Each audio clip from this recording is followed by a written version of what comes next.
Bom dia, igreja.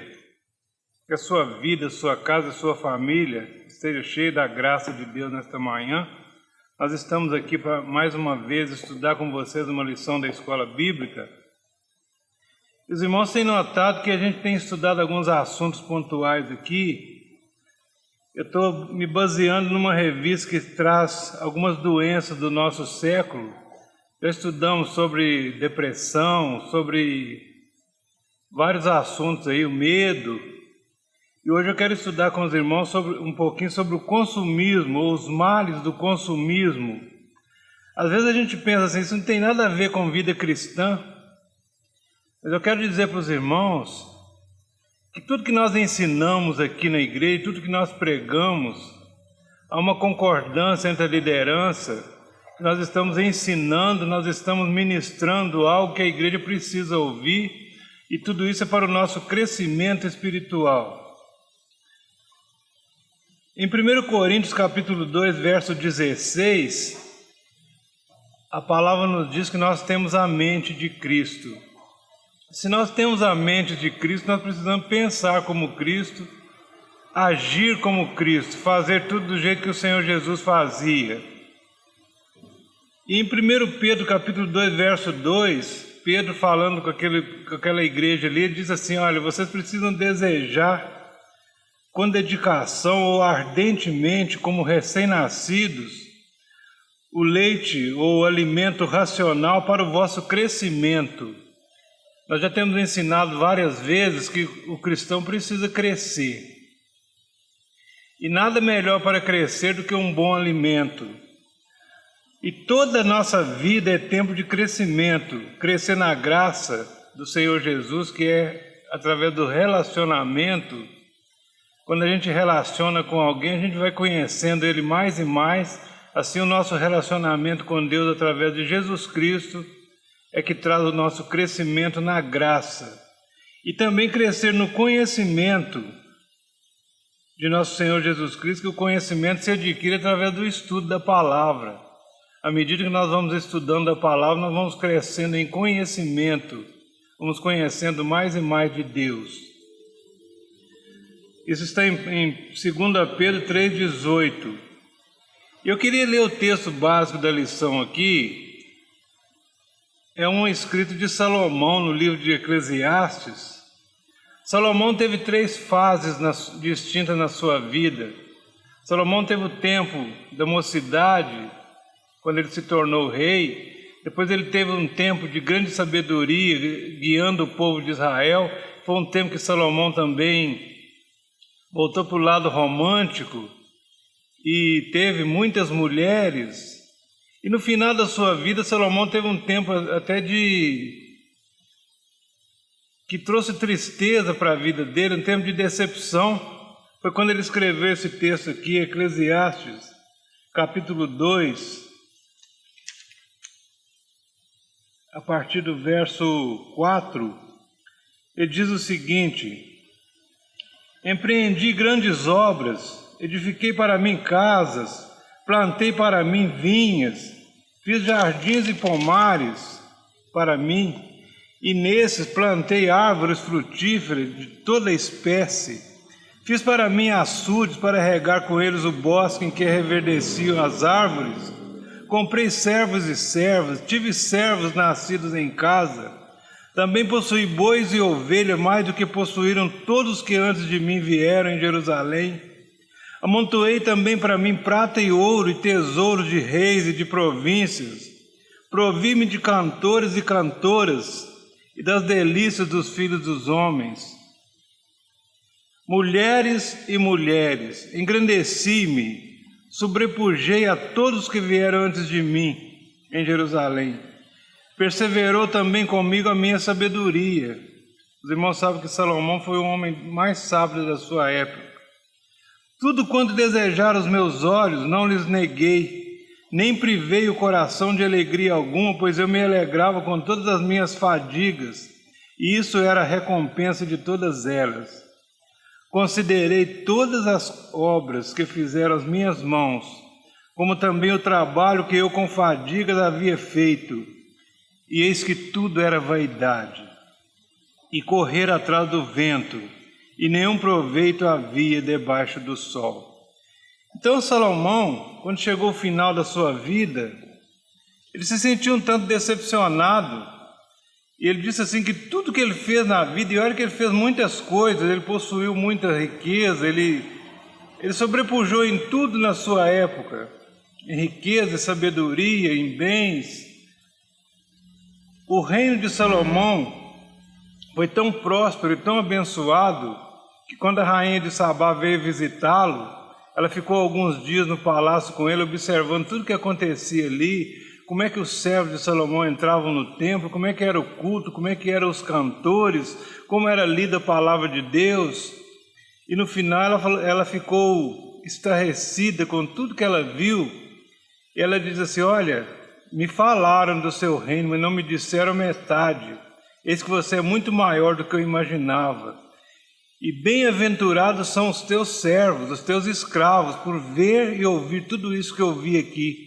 Então, de tão assim animada que ela ficou com tudo que ela viu, ela disse isso, né?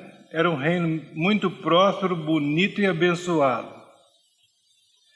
No mundo é normal o consumismo. É uma forma de ostentar ou aparecer, e muitas vezes investindo tudo que se tem, inclusive a saúde e até a própria vida, para possuir coisas supérfluas ou desnecessárias. O consumismo fala exatamente sobre isso. Quando você faz um esforço tremendo para adquirir coisas que nem sempre você está precisando daquilo. O consumista, ele compra um monte de coisas que ele nem vai usar. Então ele busca o quê? Riqueza, fama, poder, prazeres, consumo sem limites. Não há limite para o consumista. Há um apelo forte dos meios de comunicação. A mídia, como TV, rádio, internet, etc., nos incentiva a comprar coisas que não estamos precisando. Esses dias eu fiquei bobo de ver uma pequena abertura no meio dessa quarentena aí que deram nas lojas de Belo Horizonte. Os shoppings ficaram entupidos de pessoas, com filas enormes do lado de fora, pessoas querendo comprar. Ao mesmo tempo que as pessoas estão dizendo que estão em dificuldade financeira, com falta de dinheiro, elas querem comprar. Isso faz parte do consumismo e muitos têm gastado até o que não têm por causa do desejo de consumir. As equipes de marketing se aproveitam das datas comemorativas como Natal, Páscoa, Dia das Mães, Dia dos Namorados, Dia das Crianças, etc., para provocarem o consumo. E por incrível que pareça, irmão, não tem determinação do que eles compram, não. Eu me lembrei de uma conterrânea minha que ouvia muito rádio. Na época não tinha televisão lá na roça, ela via rádio. E todo remédio que fazia propaganda no rádio, ela ia e comprava. E geralmente voltado para o lado das vitaminas. E aquela mulher foi tomando vitamina, e chegou um tempo que ela adoeceu e morreu. E os médicos foram examinar aquela mulher e falaram assim: essa mulher morreu de vitamina, excesso de vitamina no corpo. Então tem pessoas que exageram em tudo que vão comprar, inclusive por esse lado aí, de uma coisa que a gente só usa quando necessário, elas se jogam nesse consumismo, né? Tem pessoas que têm mania de tomar remédio. Bastou uma liberação na quarentena para formar grandes filas e tumulto nos shoppings. O povo quer comprar. O povo quer adquirir coisas. E muitas vezes nós adquirimos coisas que não precisamos e aquilo fica jogado num canto da nossa casa e depois de muito tempo a gente pensa assim: puxa vida, nunca usei isso. Comprei e não usei. Dá a impressão que comprar é o caminho da felicidade. Tem pessoas que só são felizes quando estão comprando coisas. Isso faz parte do consumismo, né? Jesus falou em Lucas capítulo 12, verso 19, ele contou a história de um homem que ele chamou de rico insensato. Por quê? A Bíblia diz que esse homem era rico. E cada ano ele aumentava a colheita dele nos campos. E teve um ano que ele colheu demais, muito mais além daquilo que ele esperava. E ele não tinha onde guardar. E ele pensou e conversou com pessoas, tomou conselho com pessoas e decidiu. Já sei o que eu vou fazer. Vou fazer uns celeiros vou derrubar esses celeiros que eu tenho, vou fazer outros bem grandes, vou guardar todos os mantimentos da minha colheita, e aí vou conversar com a minha alma, vou dizer assim: ô minha alma, você tem depósito para muito tempo agora, come, bebe e folga, não precisa se preocupar com mais nada. Mas aí Jesus disse assim que uma voz falou com aquele homem assim: louco, essa noite vão pedir a tua alma, e o que você tem preparado para quem será? Então nós também passamos a nossa vida inteira preparando-nos. E o que nós temos preparado para quem será? Será que nós estamos juntando tesouro no céu ou juntando coisas aqui? A própria Bíblia diz que nós não trouxemos coisa alguma para esse mundo, e é certo que nada iremos levar. Somente a nossa fé em Cristo vai nos acompanhar. Então não vale a pena juntar coisas aqui, não vale a pena ser um consumista. Infelizmente, muitos cristãos têm entrado por esse caminho. Acumulam coisa para si e não ajudam a ninguém, e às vezes erramos até na nossa oração. Quantas vezes nós erramos na nossa oração? Nós muitas vezes pedimos aquilo que desejamos, ao invés de pedir somente o necessário. Quando Jesus ensinou os seus discípulos a orar, a oração que nós chamamos de Pai Nosso, ele falou assim: vocês vão pedir a Deus assim: o pão nosso de cada dia dá-nos hoje.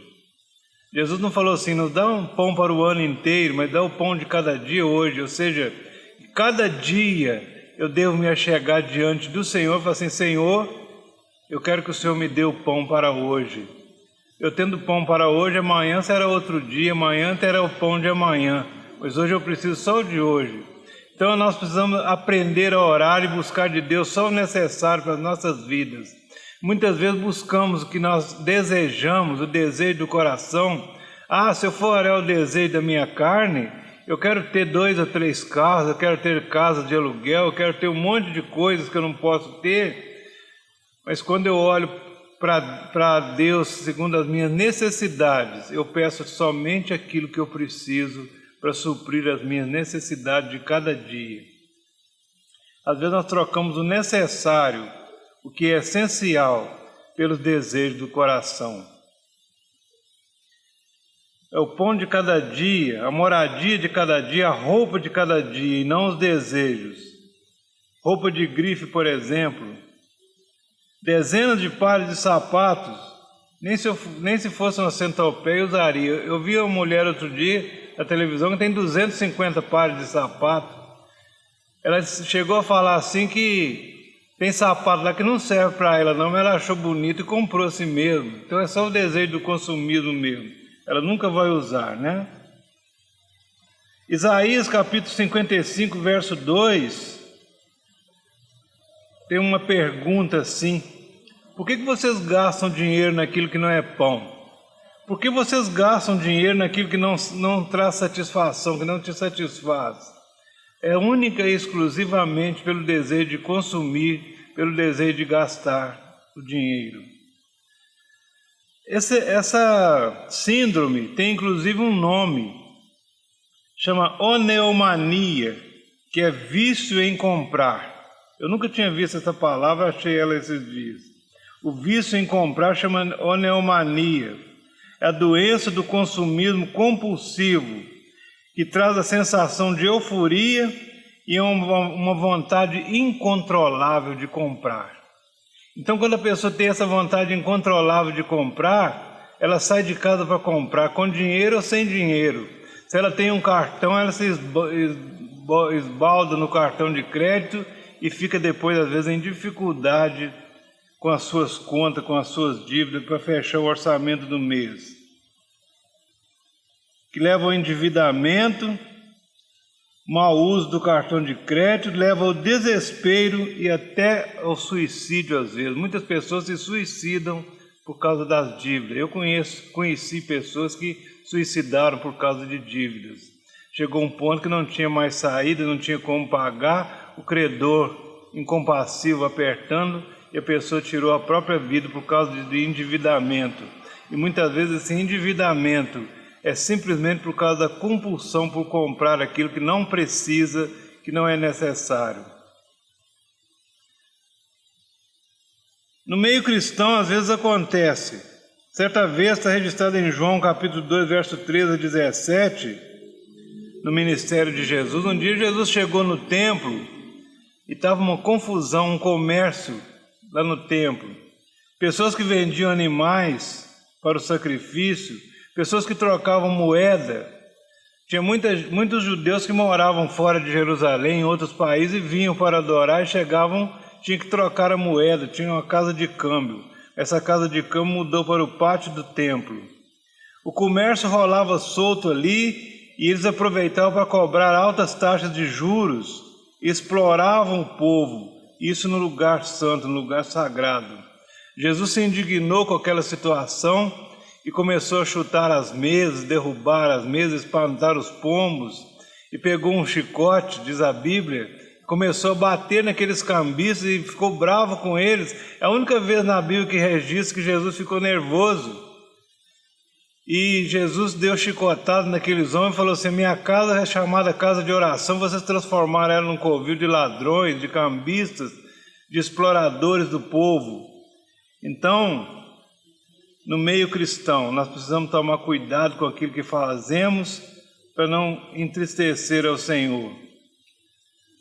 Talvez não seja esse o nosso assunto, mas gostaria de frisar aqui algo que às vezes me chateia. Hoje, nos nossos dias, a gente vê às vezes cantores, pregadores, aproveitadores, em nome de um ministério, entre aspas, exploram as igrejas, cobrando quantias exorbitantes para se apresentarem. Há muitos aí no nosso meio que se dizem artistas e se apresentam em igreja. Não é mais aquele culto de adoração a Deus, mas se cobram para fazer. Então isso é exploração e eu não acho que isso esteja certo.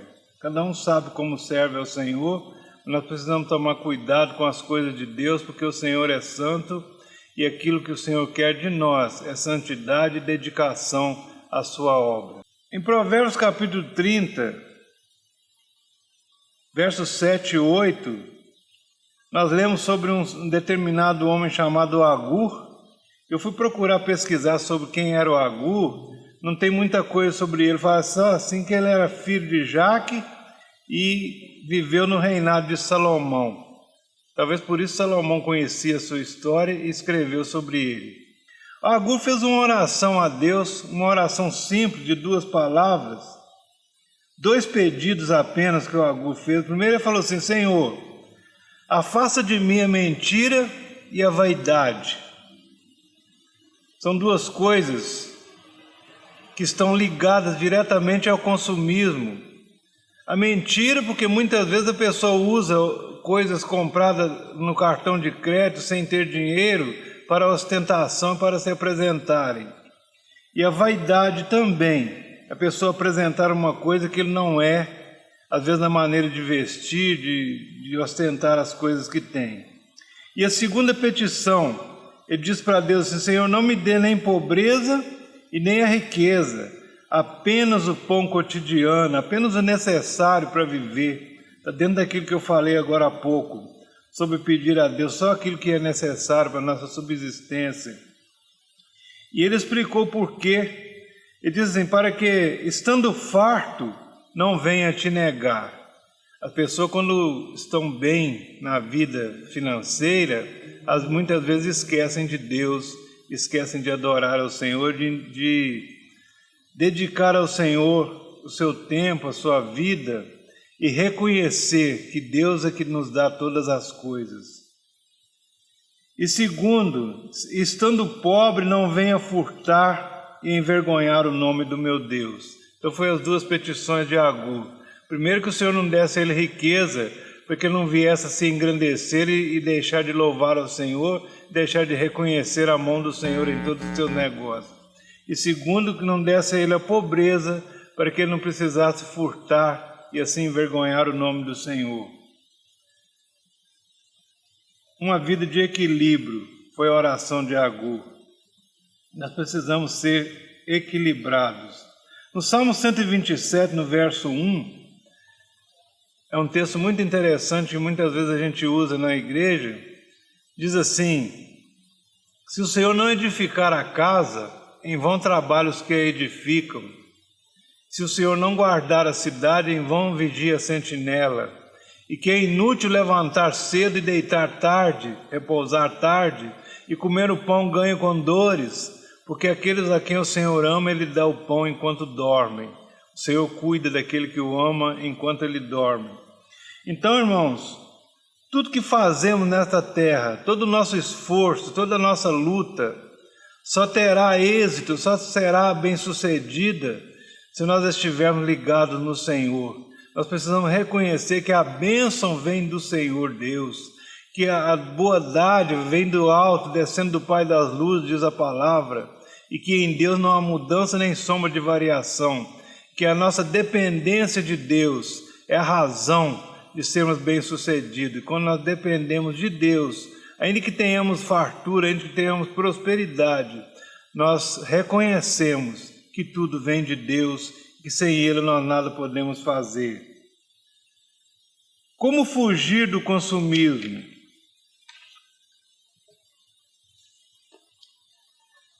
Aqui tem algumas dicas. Evitar o desperdício. Tinha um ditado lá no interior que dizia assim: feijão cozido não nasce, então não cozinha ele.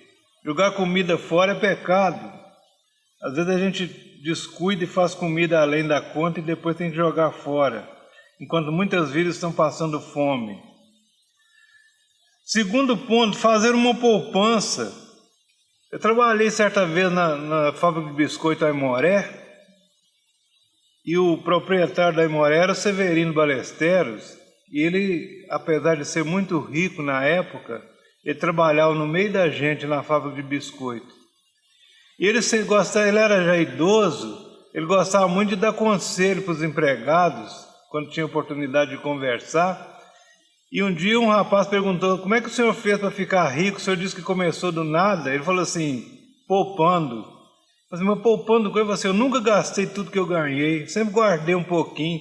Esse pouquinho foi crescendo e eu prosperei. Ele falou assim: o segredo para você ficar rico é não gastar tudo que ganha, sempre guardar um pouquinho.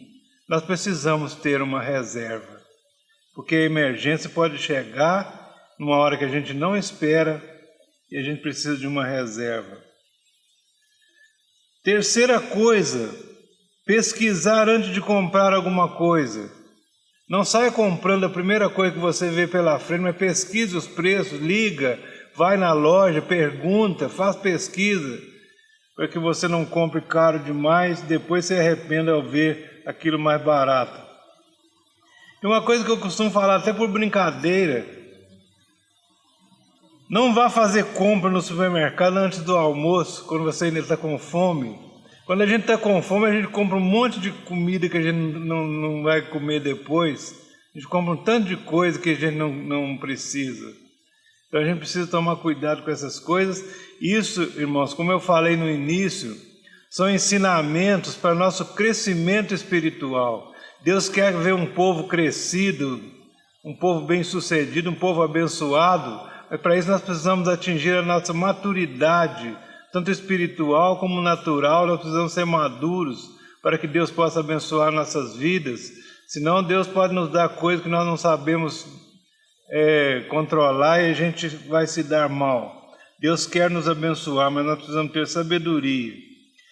Outro ponto, mantenha-se fiel a Deus. Você fez uma aliança com Deus e esse reino de Deus aqui na terra está nas nossas mãos.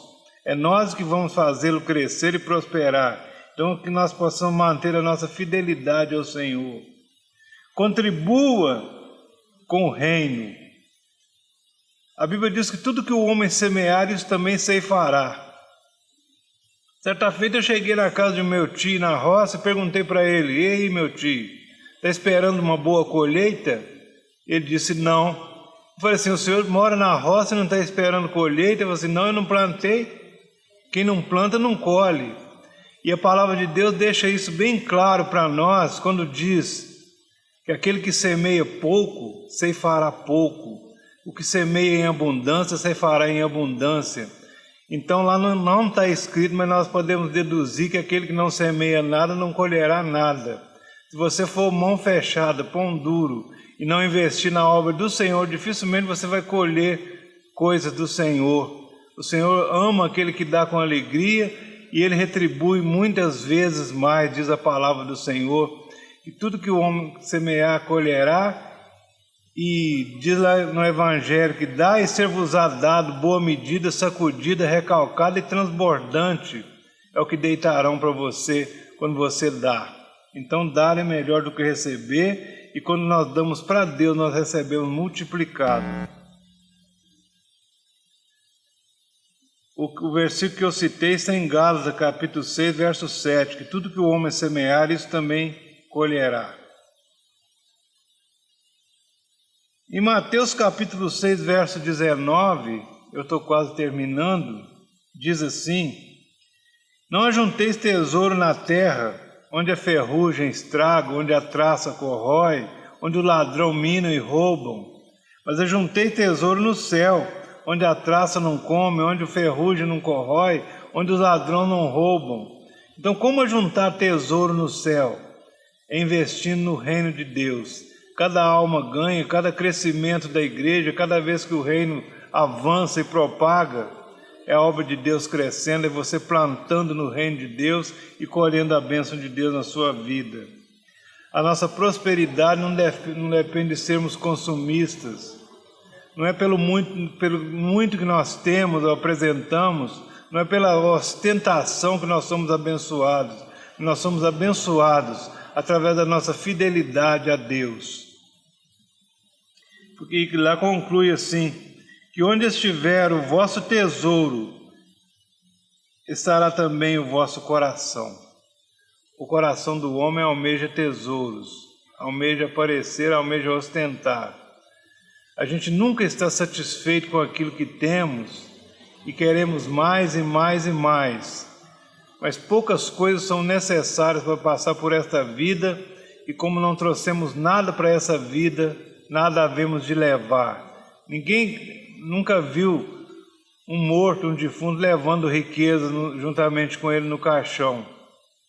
Então a gente tem que pensar no reino de Deus, pensar que nós estamos aqui de passagem e que breve estaremos indo desta terra e não vamos levar nada.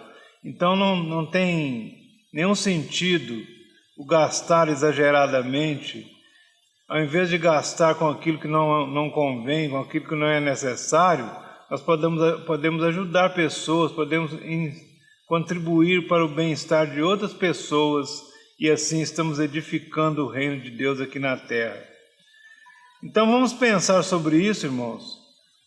Ainda que o assunto não seja totalmente bíblico, mas é algo que nós precisamos pensar. O consumismo é uma doença e precisa ser combatido por nós. O consumismo é como um vício que nós precisamos deixar, nós precisamos pensar nisso, investir só naquilo que é necessário para a nossa vida, para o nosso bem-estar, de maneira que nós possamos viver em paz, sem dívidas, sem atropelos, sem dificuldade para acertar o cartão de crédito no fim do mês, sem aquela dificuldade para fechar o orçamento do mês, mas viver de maneira digna e abençoado na presença de Deus.